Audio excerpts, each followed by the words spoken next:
Welcome to SDH's coverage of everything going on in the NPSL Southeast. We'll take you backward before we go forward and get you ready for the week that will be. And we'll also take you through the match of the week as well and get you prepped for all the information that you need to know when it comes to everything going on here in the Southeast Conference. So let's take a peek at what happened over the last 7 days and get you ready for everything happening in the next 7 days. Starting off with the momentum in the week of literally listed as May 27, but everything started off on Saturday, June 1st. Hickory FC had a 5-goal thriller with Greenville United. We'll catch up with head coach Carlos Rubio coming up in just a little bit. Appalachian FC put 4 on Bristol Rhythm at Ted Mackerel to get the win. Apotheos in a back-and-forth one over Charlottetown hops by the final of 2-1, and that is our match of the week. And on the call for that one, it's Jarrett and Maddie, and it's brought to us by our friends at the NPSL and ASMG. And over this outswinging corner, it's hit low and tried to be flicked back in. Rattles around in the box before it's eventually recovered over on the side, and it's fired in, and it's going to be right off the outside of the post. It's in! It is in! And a dream start for the visitors. Charlottetown hops, recycled the set piece to the left-hand side, played it into the right. And it's Sam Pigeon who puts that in the back of the net on the scramble. And within really 70 seconds, Charlottetown picking up right where they had been playing early on in the season. Well, Charlottetown didn't let up at all in that build-up play. They kept going at it, and it all started with a Charlottetown player being wide open on that left side. And that's something that Apotheos has to be wary about, especially going into this match and how many goals Charlottetown has scored this season. You have to watch everybody because everybody is going to try to knock it in the back of the net. Back underway here is Silverback Spark. Apotheos in the attack. Rick Chisholm now down the left-hand side. Chisholm working, looking for options. Ball's deflected. Tanaka fires and it goes! Yeah! You're good luck you can't leave. That's an Apotheos goal!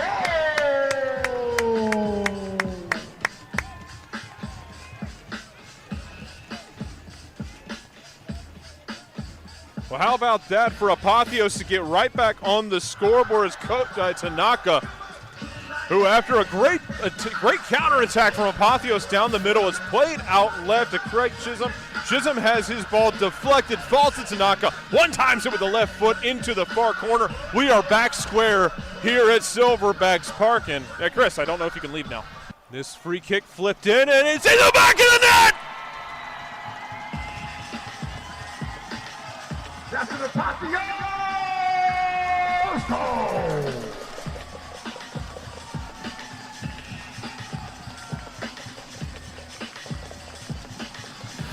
Alvaro Sanchez, I believe, got the final touch to it. Let's take another look.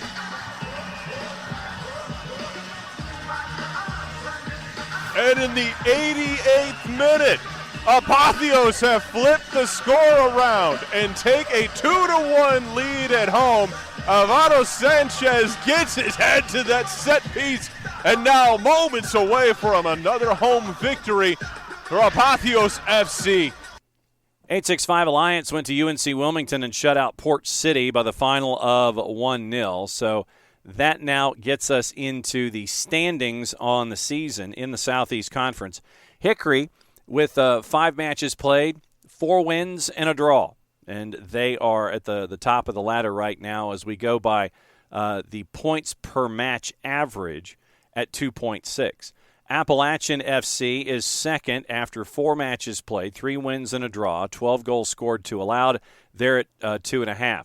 Apotheos is third at 2 points per match. Charlottetown hops at 1.5. 865 Alliance at a point per match. Bristol Rhythm, 3/4 of a point. Port City is at 0.4 of a point, and Greenville United is at 1/4 of a point per match. Getting you through the wins and losses of things, Apotheos has played 5 matches. They're 3-1-1. Charlottetown hops 4 matches, 2 wins, 2 losses. 865 Alliance, a win and 2 losses. Bristol Rhythm, a win and 3 losses. Port City has 2 draws and 3 losses, and Greenville United has 1 draw and 3 losses. So that gets us into our sound of the week. And we'll start things off with the front office perspective with Bristol Rhythm. Here's our conversation this week with Diane Smith, and once again, the weather stank. So you're having your first soccer camp? We are having our first soccer camp. It's going extremely well, minus the bad weather, because, John, I don't talk to you unless we're having bad weather. But the young players are having a great time. I got to be here today for the first time this week and have spoken to many of the families, and they have been very impressed by the Bristol Rhythm players being so patient with their kids and really helpful. And the great thing about soccer is it's so fun, and you don't realize how much you're actually learning when you're doing all the fun things. So with the first big road trip, you went to App, and that is always a fortress when it comes to the NPSL. Obviously, the result wasn't what you were looking for, but what did you learn about road excursions and what it's like to be a team on the road in the NPSL? So for the team, they had a great time. We made it to Boone in enough time to watch the Champions League final. We worked with one of App's sponsors to host us. They had the game up on like 5 TVs, and they were just really, really welcoming and took great care of us while we were there. So that was fun for the players. Also, on the way down, the players had quite the karaoke sing-along event happening. I kind of want to ride the bus if it's going to be that much fun each week. So lots of team building, team bonding, which the more, we are a new young team, so the more we can do things like that, the better the team's going to be meshing on the field. And at the same time, there's no rest because you go from camp today, as you and I are talking on a Thursday, in suboptimal conditions. And you got to hit the road again, and you're going to take on Hops this weekend on the road. Yep, we head to Charlotte, so a little farther away. Same logistics of things for us. Maybe less singing, maybe more. It's a longer drive. Who knows what the players are going to get into. But I think we have our logistics of the operations of away game pretty solidified. So that's kind of easy. It is nice to get to actually sit back and watch the games. So I do enjoy that aspect of an away game. I'm not actually having to work anything. I can just sit back and watch the players.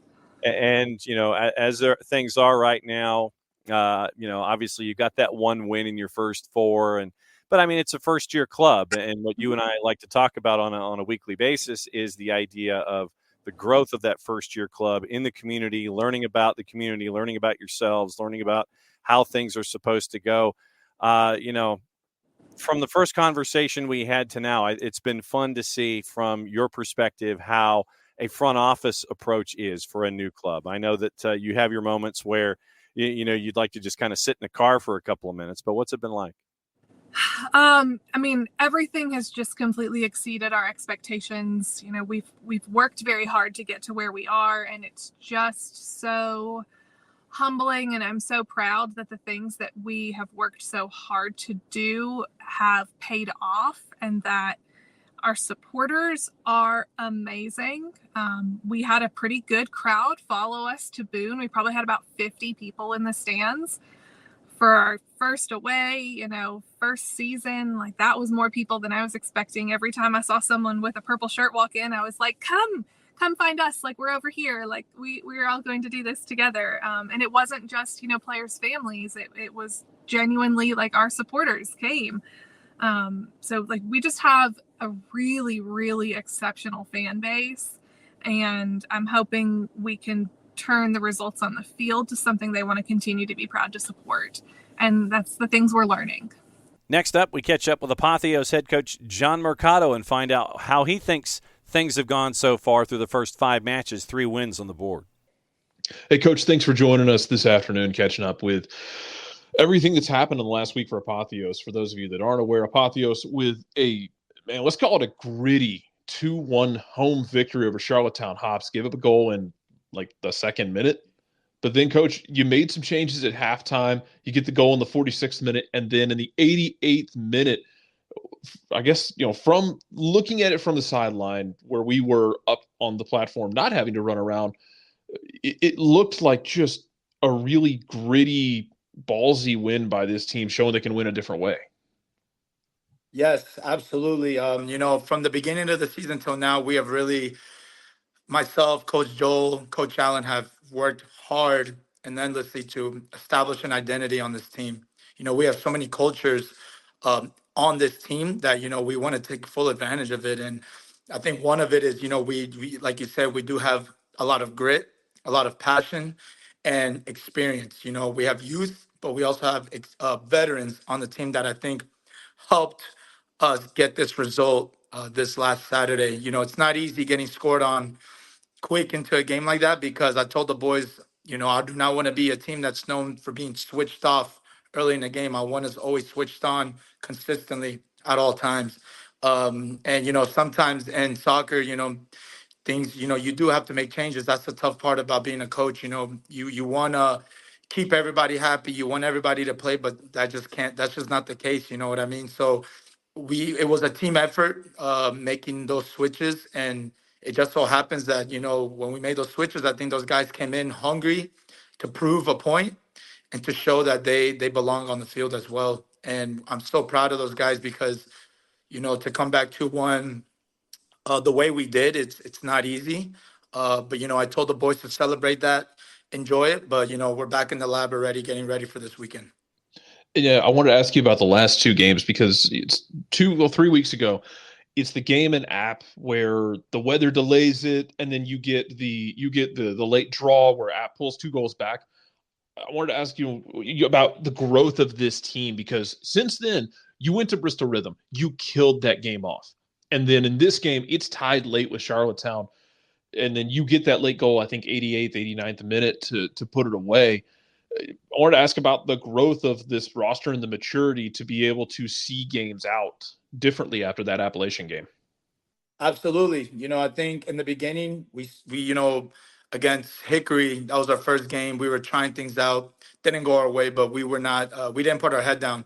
And with each game, we've grown a lot more. Now it's gotten tougher on my part when it comes to team selection, because the competition's at a halt. It's really hot right now. It's hit a peak where we have about 3 or 4 players per position, and it's coming down to inches. But I think as we've gone through the season, we've really shown a character of you may punch us in the beginning, but we'll have we'll jab at the end. And that Charlotte team was very good. They kept us on our toes. They pressured us. They pushed us to play ball. And every team that we've played has pushed us to play, out of our comfort zone a little bit. But what I've loved about our team is, like I said, we've established an identity, and we really take pride in it. And it's a team of, it's 90 minutes, just because you get us in the beginning or in the middle or in the end, like there's the job's not done. It never will be done. As long as we push to the end and do what we can to get the 3 points, that's all I can ask for from my boys. I want to ask about some of the guys on the team who are doing, I don't want to strictly call it thankless work, but really hard work. Like this last week, Aaron Witten doesn't get on the score sheet, but playing up top in that really rough game with Charlottetown, it seems like he's doing a lot of running, a lot of posting up, a lot of trying to draw bodies. We saw Craig Chisholm as well getting forward, trying to draw gravity away from other guys. I wanted to just get you to talk about the selflessness that it seems to have really picked up with this roster, with guys making runs not just for themselves but for each other and trying to elevate each other. That's a great point. Myself and my coaching staff, we always remind the boys that just because you ask for the ball and it's not given to you immediately, that doesn't mean that you get discouraged and mentally check yourself out of the game. Sometimes I always tell them, and it's like been a motto of mine for the team, and they can vouch for me. It's about the bigger picture. You know what I mean? And like you said, sometimes you making that run to drag a defender away, you may not see the result in that second, but you'd be surprised a couple plays down the line how much it really helps. And we have a lot of our whole team. They understand that there's a mission at hand, and they each have a role to play. Whether they played 90 minutes, whether they play 10 minutes, 20 minutes, they've understood now that each position, each player, they have a role to play, and they must have a selfless heart to to pretty much execute the game plan that we have every game, because like I said, my coaching staff, we tell these boys, like, look, you may ask for the ball and you may not get it, and that doesn't mean that you put your head down. You got to interchange. You got to draw people out. When we possess the ball, it's not to just blindly move the ball. It's to move the other team. And sometimes guys like Aaron, guys like Craig, they make the run and they may not get it, but you'd be surprised how much space that opens up. And that's the type of attitude and mentality that we're really trying to, you know, push across the whole board of players, is that, when you step onto the field, you have to be selfless, you have to be humble and willing to work for the guy next to you, whether you get the ball or not. And we're getting to a point in the schedule now where you're starting to see teams for a second time. How is that for you and your crew, putting together game plans, sticking with your game model, but putting together ideas of you've seen 865 before when they came to Silverbacks Park. Now you go to their park, but how much does having that experience of seeing them already at full speed help you get an idea of what you need to be ready for? Yeah, I'm going into this game with a clean mindset, as well as my players. That on that given day we got the result, 2-1. But in soccer things can change. We already kind of know a good bit of those players, the way they play. They're a very strong team too. They're patient on the ball. Their possession is great, and it's just a matter of, can we be patient as well, and can we press as a team, so that when we recover the ball, we keep the ball and play to our strengths. But on that day we had a certain team. On that day they had a certain team. Maybe things will look different. We look different. They'll look different. So I'm looking forward to a really a strong, choppy, game of football, because playing away is not easy, but I think that gives us even more of a drive to get those 3 points when we're playing away. So I'm really looking forward to it, because on any given day, man, on paper, and soccer on paper is one thing, but once you're on the field, it can go your way, it can go their way. But as long as we stay true to ourselves and our identity and executing our game plan, that's all that's on my mind. I know we've chopped it up before about your philosophy, how you feel about the game, how you feel it should be played, and seeing it translated in your players on the field. What have been your thoughts in your first run managing a team through NPSL, seeing the varied styles, but also kind of the evolution of some of these teams in the Southeast? Yeah, I love that every team we play, I think they really do their best along with us to play football.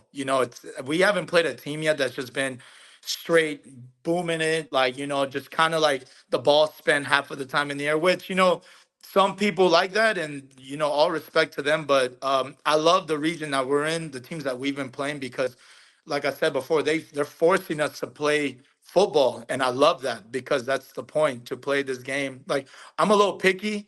At the end of the day, what matters is us getting 3 points. But I am one of those coaches, Forza Barca, like, play the Barcelona way, win the Barcelona way. And that's kind of like what I've wanted to do on this team. Is like, Apotheos identity, but I want us to win the Apotheos way too. And having Coach Joel, who brings, he loves the possession. Coach Allen loves the possession. But in this last game, when we adjusted, we played a more direct style of soccer. It was keep the ball a little bit, but when we have made the other team kind of sleep a little bit, can we find those channels behind the defense? And that's why I love my coaching staff and I love this team, because we are able to adapt and adjust. But like I said, the teams that we've been playing, I love that they're tough. They make us have to play ball, and most importantly, everyone has had. We have not had the case yet of, like, bad attitudes, problems, other, getting into it with coaches and players. I love that even more, because we play an emotional, passionate game, and emotions run crazy. But I think there's been in this league, in this region alone for us, there's a sense of maturity, and I love that, because it's like we're all just focused on playing for the team and playing our style. And whether you win or lose, at the end of the day, I'm just happy that there's good footy being shown in our region of the NPSL. And the last one from me is, I wanted to ask you about different guys stepping up, because it feels like every week I see y'all's team, it's somebody else doing something. Like a couple of weeks ago, it's Bolin just running through people. Last time out, he goes 45 minutes, and then it's, you switch things to the left-hand side. It's Kode Tanaka who gets involved and starts being a real danger man. And what is it about this team that every week it's somebody different taking the reins when they need to? I honestly, I think it's because of the competition now. The depth that we have on our team. It's really forced players to kind of step up a little bit. Whether they're giving. I tell them you can't ever rely on next time. Oh, next time. Oh, next time I get the ball, because for a lot of these guys, maybe there won't be a next time. You can play 45 and think, oh well, when I go back, that might just be your last play of the game. And I think I've tell this to these boys every practice. The competition is hot now. You have to come out and prove yourself.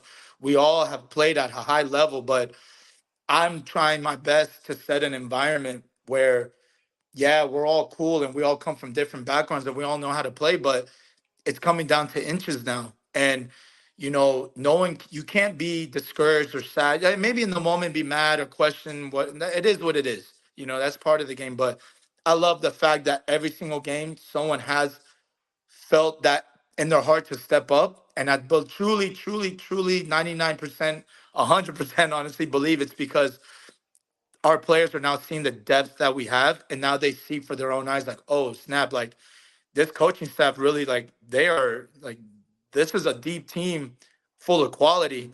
And this is the hardest part of my job is we have about 25 quality players, but we can only take 18. So, it's in their hands. Coach Jonny Mercado joining us from Apotheos FC. Coach, thank you so much. For those of you who are looking out for this weekend, it's going to be Saturday night, 7 p.m. at Hardin Valley Academy. 865 Alliance will be hosting. Apotheos going back on the road, looking for a third road victory of the season, sitting at 3-1-1. Have 5 games played. Coach, thank you so much for joining us this afternoon. Thank you so much, Jarrett. Thank you so much, John. You guys are the best. And force Apotheos. Always great to have Jarrett in there with these conversations as well. Next stop, Appalachian FC. And it was right after the conversation that we had with Coach Mercado. Here's our conversation with Dale Parker. Last time out, it was 4 on the board at home against Bristol, a first-year club. What do you remember about the growing pains that you had at App your first year there? It was a tough time. I remember the first, I want to say 4 games, that included a couple of friendly games as well. It's super difficult because you're trying to not just navigate the league and the schedule, but the housing, the management of players, all the players that come in and play for you, they're coming into a first year club. So there's nothing in place for them that you can show them from the year before. So there's so many challenges, on top of that, playing against established teams. My first year we were up against Georgia Revolution early in the season, which was a difficult challenge for us and some other teams that have been established. So yeah, it's a tough challenge, and especially with the league now being even stronger than it was back then, it's even more of a challenge. So yeah, it's not an easy one for them, but I'm sure they'll get it right here in the next year or so. Jarrett, for Dale Parker at App FC, go for it. Hey, Coach, after the last draw you had a couple weeks ago, it's 2 wins on the bounce, 7 goals in those 2 games. Is it just everybody starting to hit their stride, starting to feel good in the middle of the season, clicking at the right time? Yeah, I think we started really well. And I think the Apotheos home game was kind of an outlier. The weather, we got delayed an hour and 45 minutes from the kickoff, and then the game got stopped again during the second half. But we actually played really, really well that game. And, I'm not, football is football. You never really know who's going to win. It doesn't matter who's dominating the game or who's on top of the game. But I truly felt we should have won that one. And we've not missed a beat since we started. I think we've played a friendly against Hickory early on in the season, got a good result there. So we feel super confident. I think now at this point, I was listening to Jonny in the previous one. It's about managing your squad, right? We've got so many talented players now, not just us, but a lot of clubs in the league have got some talented players and they're really deep. So it's just about managing that and making sure we pick the right group of players for each game. But I'm really confident in this group. I feel like there's more to come. We are scoring a lot of goals. We're doing a good job in keeping clean sheets as well. But I truly think that there's going to be more to come from this group. And you've got Greenville United, who gave Hickory all kinds of pain last week, and they're coming to Ted Mackerel this weekend. What have you studied about Greenville United? What are you anticipating? They're a good side. The results are very, very deceiving. They've had a tough schedule to open up with, and they've come into our conference. They had a fantastic year last year. They're coming to our conference, which is now improved because of teams like Greenville. But they've had a rough start in terms of results, but in terms of performances, they've been a very, very good team. They're going to want to put things right. We're at the halfway point this weekend, and they're going to want to put things right quickly because, as you can see, the top four seems to be breaking away a little bit. So I expect a big, big reaction from them. My gut feeling is they're going to come up here and have a go at us because they know they need to win. So we're going to be on guard. Obviously, we're going to try and play our brand of football as much as we can, but we need to be ready for a reaction from them. We've got some good players, so we're certainly not overlooking them for sure. So it'll be a tough challenge for both teams this weekend. There you go. Jarrett, you got one more? If you don't mind, Coach. Yeah, go for it. I guess one of the numbers I wanted to focus on was 2, is that you've given up 2 goals this season so far, like full board. That's it. I wanted to ask you about the strength of this defense and the work they have done as a unit to make that magic number 0 pop up multiple times. Yeah, I think it was definitely an area that I personally wanted to improve this year. I still consider myself a young coach. I'm still learning. I've always wanted to play aggressive, fluid, attacking football that involves a lot of counter pressing, and with that, there's risk. You're going to give up chances. I think this year we've done a lot more coaching in terms of how we want to transition to defence, what we want to look like in sort of a mid-block unit. It's slightly different to what we've done in the past. That's definitely contributed, but also the additions that we've got in the group this year. We've significantly improved individually across that back line. Really, we've got a couple of returning guys that have contributed for sure, but some of the new boys we've brought in definitely have been massive pieces of that puzzle, and the goalkeeper situation as well. We've improved that position. So I think as a collective, individually, we've got better. I think as a team, we're defending much, much better, and we've made it a priority. Although we are scoring goals, like you said there, the 0 on the other side of that is becoming more important this season. And then wrapping up with the top team in the conference, quick conversation as he was dodging torrential rains at practice. Hickory FC head coach Carlos Rubio. Another win, another crazy win against Greenville. What sticks in your mind? Fantastic game. We're super happy how the boys performed. Super happy with the community. We broke our attendance record. The stands were packed. The atmosphere was electric, and that gave us that extra push that we needed to get those 3 points at home. Do you want an off week right now? Say again, sorry? Do you want an off week right now?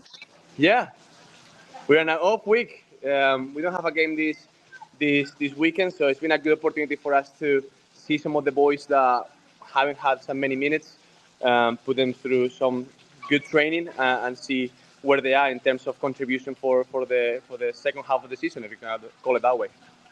The reason I ask is that there are times where coaches, they'll have a team that's on a run.